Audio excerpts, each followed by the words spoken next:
మనతో పాటు డాక్టర్ మానవతరాయ్ గారు మనతో పాటు ఉన్నారు. 2034 వరకు రేవంత్ రెడ్డి సీఎం నేనే అంటున్నారు. ముఖ్యమంత్రి రేవంత్ రెడ్డి గారికి అధిష్టానం, మా కాంగ్రెస్ అధిష్టానం మల్లికార్జున్ ఖర్గే, రాహుల్ గాంధీ, సోనియా గాంధీ, ప్రియాంక గాంధీ, కేసీ వేణుగోపాల్ గారుల ఆశీస్సులు పుష్కలంగా ఉన్నాయి.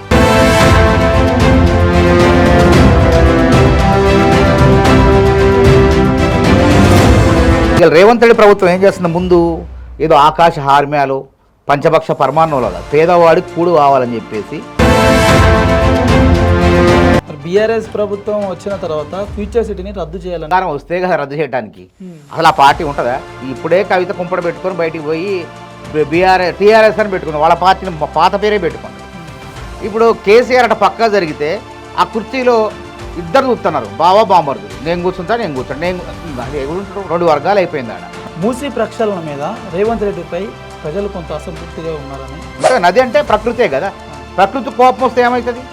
మొత్తం విలయతాళం చేస్తుంది, మొన్నే ముంచేస్తుంది.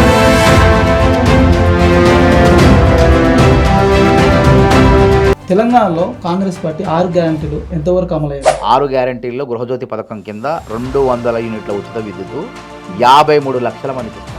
వాళ్ళ దీవెనలు అందుకే రేవంత్ రెడ్డి గారు అంటాడు మళ్ళీ మేమే కాంగ్రెసే వస్తుంది. ఆసరా పెన్షన్లు ఒకటి పెంచలేదు, మహిళలకు 2500 రూపాయలు ఇవి ఇస్తాను, అది కూడా ఆ ముచ్చట కూడా తీరుస్తాం. జాబ్ క్యాలెండర్ విషయం పొద్దున్న లేస్తే ఇటు టీవీల ముందు గొట్టాల ముందు యూట్యూబ్ గొట్టాల ముందు కూర్చొని నాకు ఉద్యోగం రావాలి ఎట్లొచ్చింది?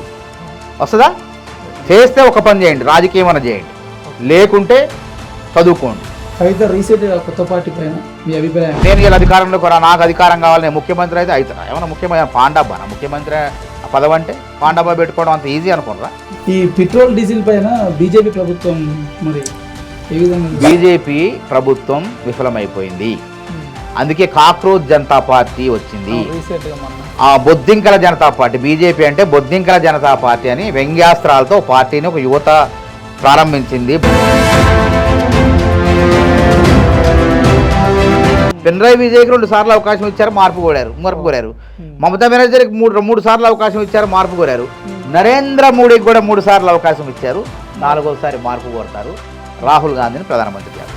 బీఆర్ఎస్ బీజేపీ కలిసి దాడి చేస్తే భవిష్యత్తులో మరి కాంగ్రెస్ వ్యూహాలు ఎట్లుంటాయి? పక్కా 10 ఏళ్ళు రేవంత్ సర్కార్ని పంచాయతీ ఎన్నికల్లో దీవించారు, మున్సిపాలిటీ ఎన్నికల్లో దీవించారు, జూబ్లీహిల్స్లో దీవించారు, కంటోన్మెంట్లో దీవించారు. కాబట్టి మళ్ళీ 2034 వరకు రేవంత్ రెడ్డి సర్కారే ఉంటుంది, ఎవడొచ్చినా ఏం చేసినా.